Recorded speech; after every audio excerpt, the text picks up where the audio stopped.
ಬಾಸ್ನ 11ನೇ ಎಪಿಸೋಡ್ಗೆ Sudeep good bye ಹೇಳ್ತಾ ಇದಾರೆ. ಮುಂದಿನ ಬಿಗ್ ಬಾಸ್ ನ ಯಾರು ನಡೆಸಬಹುದು ಅಂತ ಏನಾದ್ರು ಭವಿಷ್ಯ ಹೇಳಕ್ಕಾಗತ್ತಾ? ಮುಂಚೆನೆ ಗೊತ್ತಿತ್ತು. ನಾನು ಅದ್ರ ಬಗ್ಗೆ ಹೇಳಿದಾಗ ಯಾರು ತುಂಬಾ ಬೇಜಾರ ಮಾಡಿ ನನಗೆ ಹೇಳಿದ್ರು. ನಾನೊಬ್ಬ ಮುಂದೆ ಆಗುವಂತ ಅಯ್ಯೋ ಸರ್ ನಮ್ಮ ಮನೇಲಿ ಊದ್ಗಡ್ಡೆ ಇದ್ರೆ ದೇವ್ರ ಮನೆ ಊದ್ಗಡ್ಡೆ ಇರ್ತೀವಿ, ಅಲ್ಲಿ ಚಿಕ್ಕ ಬ್ರೇಕ್ ಬ್ರೆಸ್ಟ್ ಇಕ್ತೀವಿ, ಹಂಗಂತ ಎರಡು ತಂದು ಒಟ್ಟಿಗೆ ಇಡಕ್ ಆಗಲ್ಲ. ಹಾಗಾಗಿ ನಾನು ಅದನ್ನ ಹೇಳಿದ್ದೆ 100% ಈ ತರ ಆಗುತ್ತೆ ಅವ್ರಿಗೆ ಅಂತ. ಅದು 11ನೇ ಸೀಸನ್ ಸುದೀಪ್ ಅವರ ಅಂತ್ಯ ಆಡ್ತಾರಂತ ತಾವು ಭವಿಷ್ಯ ನೋಡಿದ್ರಿ. 100% ಆಗಿತ್ತು. ಅದು ಮತ್ತೆ ಅದೇನಾಗಿ ಮತ್ತೆ ಕಂಟಿನ್ಯೂ ಮಾಡಿದ್ರೆ ನನಗೆ ಗೊತ್ತಿಲ್ಲ. ಅಮ್ಮ ಅವ್ರ ಬಾಯಲ್ಲಿ ಅಷ್ಟು ದೊಡ್ಡವ್ರ ಬಾಯಲ್ಲಿ ಬಂದಿತ್ತೆ. ಅದು ಮುಂದೆ ಏನಾಗುತ್ತೆ ನಂಗೆ ಗೊತ್ತಿಲ್ಲ. ಅನೌನ್ಸ್ ಮಾಡಿದ್ರೆ ಟ್ವಿಟರ್ ಅಲ್ಲಿ ಇದು ಕೊನೆ ಸೀಸನ್ ಅಂತ ಅನೌನ್ಸ್ ಮಾಡಿದ್ದಾರೆ. ಅವ್ರನ್ನ ಇಂಟ್ರೂ ಮಾಡಿದಾಗ ಹೇಳಿದ್ರು ಇಲ್ಲ ನಾನು ಇದು ಕೊನೆ ಸೀಸನ್, ನನ್ ಕೈಗೆ ಒಂದ್ ಸೈಟ್ ಕೊಟ್ಟಿದ್ರು, ನಾನು ಕೂಡ ಒಂದು ಅದ್ಭುತವಾದ ಬಿಲ್ಡಿಂಗ್ ಕಟ್ಟಿದ್ದೀನಿ, ಮುಂದೆ ಯಾರಾದ್ರೂ ಬಂದು ಇನ್ನೂ ಅದ್ಭುತವಾಗಿ ಕಟ್ಟಿದ್ರೆ ಸಂತೋಷ ಅಂತ ಹೇಳಿ ಅದಕ್ಕೆ ಒಂದು ತಾರಕಿಕ್ಕೆ ಒಂದು ಅಂತ್ಯವನ್ನು ಕೂಡ ಕೊಟ್ಟಿದ್ದಾರೆ. ಅಲ್ಲ, ನಿಮ್ ಪ್ರಕಾರ ಮುಂದೆ ಬಿಗ್ ಬಾಸ್ ನಡೆಯುತ್ತಾ? ಒಂದು ಪ್ರಶ್ನೆ, ನಡೆದ್ರೆ ಯಾರು ನಡೆಸ್ಬೋದು? ಸುದೀಪ್ ಅವರ ಬದಲಾಗಿ ಏನಾದ್ರು ಐಡಿಯಾ, ಏನಾದ್ರು ಒಂದು ಹಿಂಟ್ ಕೊಡಕ್ಕಾಗತ್ತಾ? ಸರ್, ಒಂದು ಒಪಿನಿಯನ್, ಸುದೀಪ್ ಅವ್ರು ಮಿಸ್ ಆದ್ರೆ ಖಂಡಿತ ಕೂಡ ಇವ್ರೇನೆ ಯಾರು ರಿಷಬ್ ಇವ್ರಿದಾರಲ್ಲ ಖಂಡಿತ ಅವ್ರು ಒಂದೆರಡು ಜನ ಯಾರು ಮಂಗಳೂರು ಕಡೆ ಯಾರು ಬರ್ಬೋದು ಸರ್. ಮಂಗಳೂರು ಭಾಗದಲ್ಲಿ ಬಂದು ಆಂಕರಿಂಗ್ ಮಾಡ್ಬೋದು. ಮಂಗಳೂರು ಕಡೆ ಅಲ್ಲ, ಕನಿಷ್ಠ ಪರ್ಸನಾಲಿಟಿ ಹೇಳ್ಬೋದಾ? ಉದ್ದ ಇರ್ತಾರ, ಸಣ್ಣಗಿರ್ತಾರ, ಕುಳ್ಳ ಇರ್ತಾರ, ಏನಾದ್ರು ಅಟ್ಲೀಸ್ಟ್ ಒಂದು ಪ್ರಿಡಿಕ್ಷನ್ಸ್? ಪಂಚ ಹುಟ್ಟಿರ್ಬೋದು.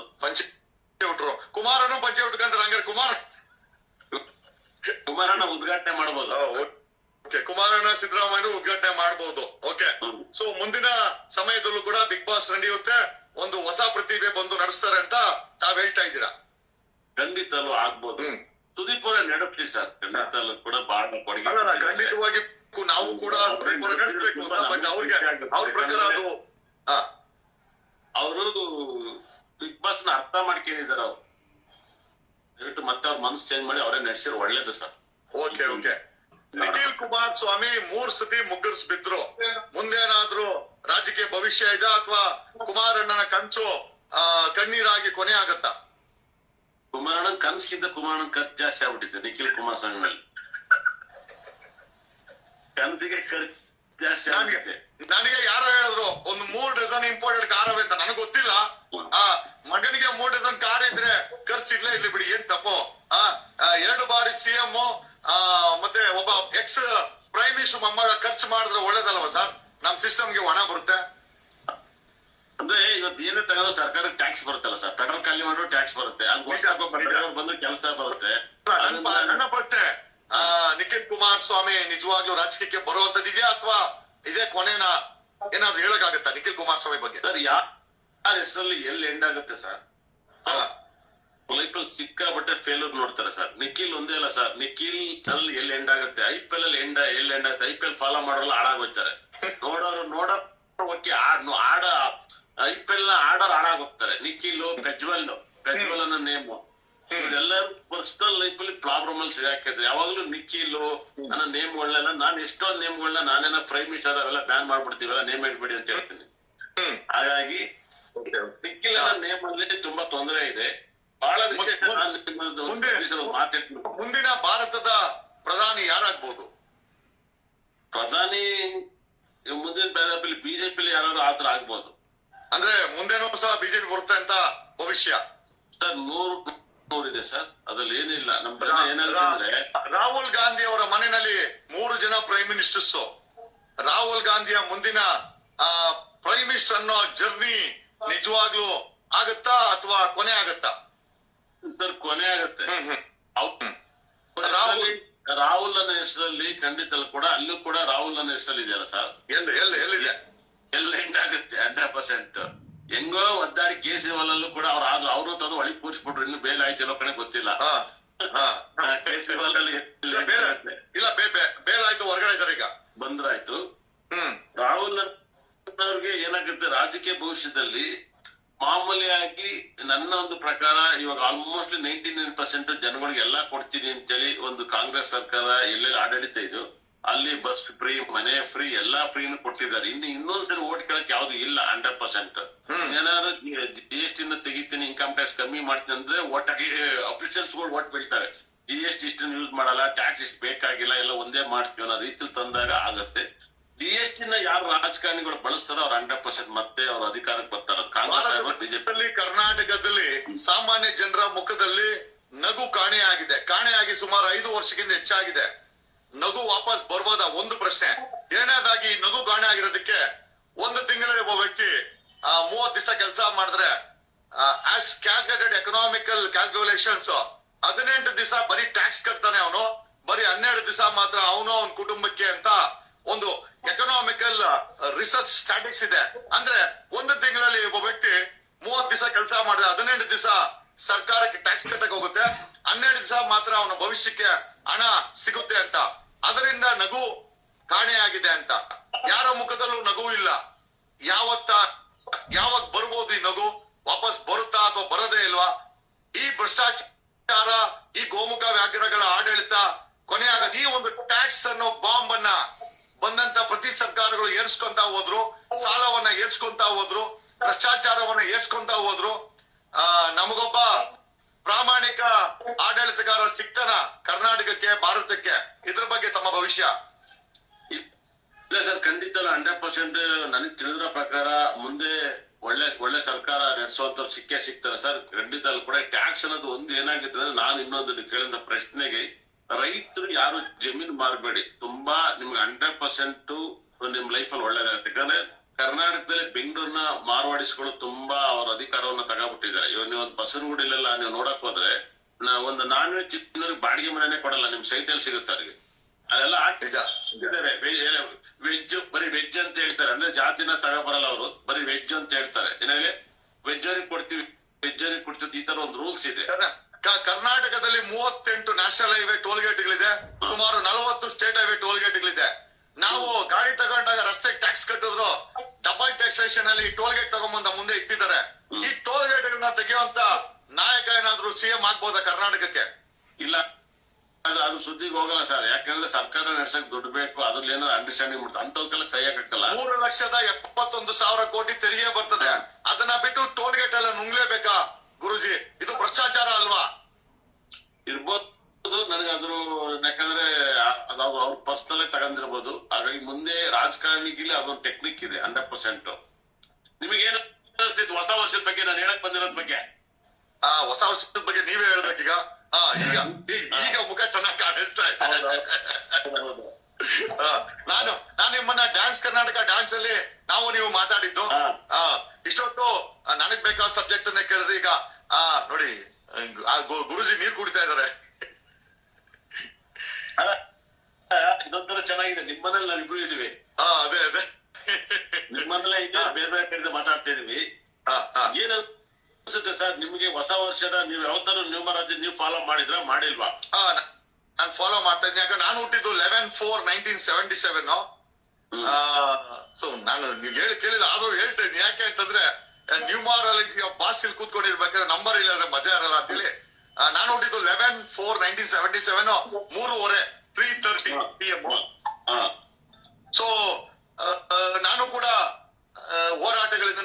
ಹೋರಾಟಗಳಿಂದನೇ ನನ್ನ ಜೀವನವನ್ನ ಕಟ್ಕೊಂಡು ಜೀವನವನ್ನ ಏರ್ಕೊಂಡು ಬಂದೆ. ನಾನು ಯಾವತ್ತೂ ಕೇಳಕ್ ಹೋಗಿಲ್ಲ. ಬಟ್ ಆದ್ರೂ ನೀವು ನಂಬರ್ ಅಂದ್ರೆ ನಾನು ಒಂದು ನಂಬರ್ ಅಂದಾಗ ಎಲ್ಲೋ ಒಂದ್ ಕಡೆ ನಿಮ್ಗೆ ಹೇಳ್ಬೇಕು ಅನಿಸ್ತು. ಅದಕ್ಕೋಸ್ಕರ ಹೇಳಿದೆ. ಯಾಕಂದ್ರೆ ನೀವೇ ಹೇಳಿದ್ರಿ ಇನೋವಾ ತಗೊಂಡ್ಬಂದು ಪರೀಕ್ಷೆ ಮಾಡಿದೆ ಅಂತ. ಅದಕ್ಕೆ ಇಲ್ಲ, ನಾನು ಜಾಸ್ತಿ ಪ್ರಯೋಗ ಮಾಡೋದು ಜಾಸ್ತಿ. ಯಾಕಂದ್ರೆ ಈ ಪ್ರಪಂಚದಲ್ಲಿ ನಾವು ಸಾಧನೆ ಮಾಡಿರೋ ಹೋಗ್ತೀವಿ, ಸಾಧನೆ ಮಾಡಿದ್ರು ಹೋಗ್ಬಿಟ್ಟಾಯ್ತು ಒಂದ್ ದಿವಸ. ಇವಾಗ ನಾವು ನೀವು ಕೆಟ್ಟವರಾಗಿರ್ಬೋದು ಜನಗಳ ಕಣ್ಣಿಗೆ. ನಾವ್ ಯಾವ ಸಾಹಿತ್ಯ ಅಂತ ಕೇಳೋದು ಅವ್ನು ಸಾಯಲ್ವಾ? ಇಲ್ಲ ಅಲ್ಲ, ಅವ್ನು ಕೇಳೋನೆ ಯಾರು ನಮ್ ದೇಶದ ರಾಷ್ಟ್ರಪತಿನ, ಇಲ್ಲ ಒಳ್ಳೆ IAS ಆಫೀಸರ, ಇಲ್ಲ ಗವರ್ನರ್, ಏನಿಲ್ಲ. ಅವ್ನು ಯಾರಂತಾನೆ ನಮಗೆ ಗೊತ್ತಿರಕ್ಕಲ್ಲ. ಏನಾಗೆ ಅಲ್ಲೊಂದ್ ಮೆಸೇಜ್ ಹಾಕ್ಬೇಕು, ನಾವು ತೀಟೆ ತೀರ್ಸ್ಕೊಂಡಿದ್ದಾನೆ. ನಾವು ತೀಟೆ ತೀರ್ಸ್ಕೊಂಡಾರಲ್ಲ, ಸಮಾಜಕ್ಕೆ ಒಂದು ಆಸ್ತಿ ಅಂತ ನಮ್ ಲೆವೆಲ್ ಅಲ್ಲಿ ಪ್ರೂವ್ ಮಾಡ್ಕೊಂತ ಹೋಗ್ತಾ ಇದೀವಿ. ಅಂತ ಮೆಸೇಜ್ ಯಾವ್ದೇ ಕಾರಣಕ್ಕೂ ನಮ್ಮಂತರ್ಗೊಂದು ಇಂಪ್ಯಾಕ್ಟ್ ಆಗಲ್ಲ, ನಿಮ್ಮಂತವ್ರಿಗೂ ಇಂಪ್ಯಾಕ್ಟ್ ಆಗಲ್ಲ. ಬಿಡಿ, ಅದ್ ಬೇರೆ ವಿಚಾರ. ಹೂವಿನ ಅಲಂಕಾರ ಇದೆಯಲ್ಲ ಸರ್, ನಾವೊಂದು ಅರ್ಥ ಮಾಡ್ಕೋಬೇಕು. ಏನಾದ್ರು ಒಂದು ಶುಭ ಸೂಚನೆ ಅಂತ ಅರ್ಥ. ಒಂದ್ ಮಾಲೆ ಹಾಕಿದ್ರೆ ಒಂದು ಶುಭ ಸೂಚನೆ ಅಂತ. ಅದು ಮನೆ ಒಳಗಡೆ ಹಾಕ್ಸ್ಕೊಂಡ್ರೆ ಅದು ಹನಿಮೂನ್ ಅಂತ ಅರ್ಥ. ಅದೇ ಒಂದು ವೇದಿಕೆ ಮೇಲೆ ಹಾಕಿದ್ರೆ ಅದು ಸನ್ಮಾನ ಅಂತ ಅರ್ಥ. ಮನೆ ಮುಂದೆ ಹಾಕಿದ್ರೆ ಅವ್ನು ಚಟ್ಟ ಹಾಕ್ಸ್ಕೊಂಡ ಅಂತ ಅರ್ಥ. ಸರ್, ಏನೇ ಹೊಡೆದರು ಅದರಿಂದ ಒಂದು ಹೊಸ ಜನ್ಮ ಆಗುತ್ತೆ ಅಂತ. ಮೋಡ ಹೊಡೆದ್ರೆ ಮಳೆ ಬೀಳುತ್ತೆ, ಭೂಮಿ ಹೊಡೆದ್ರೆ ಉತ್ತಿದ್ರೆ ಬೆಳೆ ಬರುತ್ತೆ. ಹೌದು. ಒಂದು ಹೆಣ್ಣನ್ನ ಅಂಗದಲ್ಲಿ ಹೊಡೆದಾಗ ಒಂದು ಹೊಸ ಜನ್ಮ ಆಗುತ್ತೆ. ಸಮಾಜ ಹೊಡೆದ್ರೆ ಏನಾದ್ರೂ ಆಗುತ್ತಾ? ಅಥವಾ ಸಮಾಜದಲ್ಲಿ ಹೊಡೆದಾಟ ಆದಾಗ ಏನಾದ್ರೂ ಬದಲಾವಣೆ ಆಗುತ್ತಾ?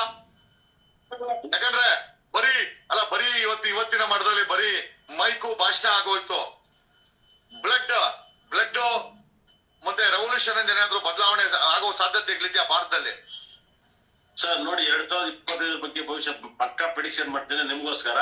ನೀವು ಕೇಳ್ಬೇಕಾಗಿರೋದು ಒಂದು ಹೊಸ ವರ್ಷ ನಿಮ್ಮಿಂದ ಒಂದು ಸ್ಟಾರ್ಟ್ ಆಗ್ಲಿ ಅಂತ ಬಂದೆ. 100% ನೀವು ಇಡೀ ಕರ್ನಾಟಕ ಎತ್ತಿ ಲಗ ಲಗ ಲಗ ಲಗ ಲಗದ ಎತ್ತಿಟ್ಟಿರಿ. ಚಿಂಗ ಲಕ ಲಕ ಲಕ ಬರೋ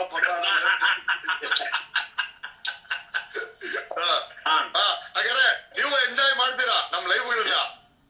ಸಿಕ್ಕಾಪಟ್ಟೆ ನೋಡ್ತೀನಿ ನಾನು. ಎಲ್ಲ ಕಾರ್ ಹೋಗ್ಬೇಕಾದ್ರೆ ಮೀಡಿಯಾ ತುಂಬಾ ನೋಡ್ವೆ. ಅದೇ ಖಂಡಿತಲ್ಲೂ ಕೂಡ ಎಲ್ಲರಿಗೂ ಹೃದಯದಲ್ಲಿ ಧೈರ್ಯ ಇದೆ, ನಿಮ್ಗೆ ನಾಲ್ಗೆಲ್ಲ ಧೈರ್ಯ ಇದೆ. 100% ಬಹಳ ವಿಟ್ನೆಸ್ ಆಗಿ ನಿಮ್ಗೆ ಎನರ್ಜಿ. ನಾರ್ಮಲ್ ವ್ಯಕ್ತಿ ನೀವು ತುಂಬಾ ಜನ ಅಟ್ಯಾಕ್ ಮಾಡಿದ್ರ, ಅದು ಇಸ್ ಗ್ರೇಟ್. ನೀವು ನಿಜವಾಗ್ಲೂ ಕೂಡ ಗ್ರೇಟ್. 100% ಇಲ್ಲಿ ಏನಾಗುತ್ತೆ, ನಾನ್ ನೋಡ್ರ ಮಟ್ಟಿಗೆ ನಮ್ಗೆಲ್ಲ ಇಡೀ ಒಬ್ಬ IPS ಆಫೀಸರ್ ಅವ್ರ ದೇಶದಲ್ಲಿ ಮಾತ್ರ ಗೊತ್ತಿರ್ತಾರೆ. ಅವ್ರು ಯಾರು ಅದಾದ್ಮೇಲೆ ಗೊತ್ತಿರಲ್ಲ. ಒಬ್ಬ MLA ನಾರ್ಮಲ್ ಆಗಿ ಬೇರೆ ಗೊತ್ತಿರ್ತಾನೆ, ಅದಾದ್ಮೇಲೆ ಯಾರಿಗ್ ಗೊತ್ತಿರಕ್ಲ. ನಾವ್ ಇಡೀ ಕರ್ನಾಟಕಕ್ಕೆ ಪರಿಚಯ, ನಮ್ಗೊಂದು ಫೋಟೋ ಕಾಲಿಲ್ಲ, ಕಷ್ಟಪಟ್ಟಿದೀವಿ. ಒಬ್ಬ ಹೀರೋ ಯಾರೋ ಕತೆ ಬರೀತಾರೆ, ಯಾರೋ ಪ್ರೊಡ್ಯೂಸರ್. ಸರ್, ನಾವು ದಿವಸ ಬೆಳಿಗ್ಗೆ ಒಬ್ಬೊಬ್ರ ಮನೇಲಿ ಹೀರೋಗಳನ್ನ ಮಾಡ್ತಾ ಇದ್ವಿ. ತಾಯಿದನ್ನ ಅವ್ರ ಮನೆ ಭವಿಷ್ಯ ಹೇಳ್ತಾ ಇದ್ವಿ. ನನ್ಗೊಂದು ಗೌರವವೇ ಇಲ್ಲ. ಅಂದ್ರೆ ಒಂದು ಪ್ರಪಂಚದಲ್ಲಿ ಒಂದು ಯಾರನ್ನ MLC ಮಾಡ್ತಾರೆ, ಒಬ್ಬ ಅಸ್ಟ್ರಾಲಜರ್ ಕೂಡ MLC ಪೋಸ್ಟ್ ಕೊಡ್ಬೇಕು. ಇವತ್ತಿನ ಮಾರ್ಕೆಟ್ ಅಲ್ಲಿ ಯಾರು ಡೆವಲಪ್ ಆಗಿದಾರಪ್ಪ ಈ ವರ್ಷದಲ್ಲಿ, ಇಂಥ ವರ್ಷದಲ್ಲಿ ಇವ್ರನ್ನ ಇವಾಗ ಹೆಂಗೆ ಬಿಗ್ ಬಾಸ್ ಅಲ್ಲಿ ಹೆಂಗೆ ಎತ್ತಾಕಿ ಹೋಯ್ತಾರೆ, ಯೂಟ್ಯೂಬ್ ಅಲ್ಲಿ ಫೇಸ್ಬುಕ್ ಅಲ್ಲಿ ಯಾರು ಟ್ರೋಲ್ ಆಗಿದಾರೆ ಅವ್ರು ಎತ್ತಾಕಿ ಹೋಯ್ತಾರಲ್ವಾ, ಅವ್ರು ಎತ್ತಾಕಿ ಹೋಗಿ ಒಂದು 11 ಜನ ಕರ್ಕೋಗಿ 15 ಜನ ಕರ್ಕೋಗಿ ಸೂಪರ್ ಲಕ್ಸುರಿ ಎಂಜಾಯ್ ಮಾಡ್ತಾ ಇರ್ತಾರೆ. ಬಿಗ್ ಬಾಸ್ ನೋಡಿ ಏನೋ ಇಂಪ್ರೂವ್ಮೆಂಟ್ ಏನಿರಲ್ಲ. ಹೊರಗಡೆ ಹೋಗ್ ಬಂದು ಕಲ್ತ್ಕೊಳ್ಳೋದು ಏನಿರಕ್ಲ. ಅಲ್ಲಿಂದ ಒಳಗಡೆ ನಾನು ಇದೀನಿ, ನೀವಿದ್ದೀರಾ. ಅಷ್ಟೇ ಹೋದ್ಮೇಲೆ ಸಿಗೋಣ, ಪಾರ್ಟಿ ಮಾಡೋಣ, ಹಂಗ್ ಮಾಡೋಣ, ಫ್ರೆಂಡ್ಶಿಪ್ ಅನ್ನೋದ್ರೆ ಬದ್ನೇಕೆ ಒಳಗಡೆ ಯಾರು ಫ್ರೆಂಡ್ಶಿಪ್ ಬರಕ್ಲಿ. ಹೇಳೋ ಪದಗಳು ಹಂಗಿರ್ತವೆ.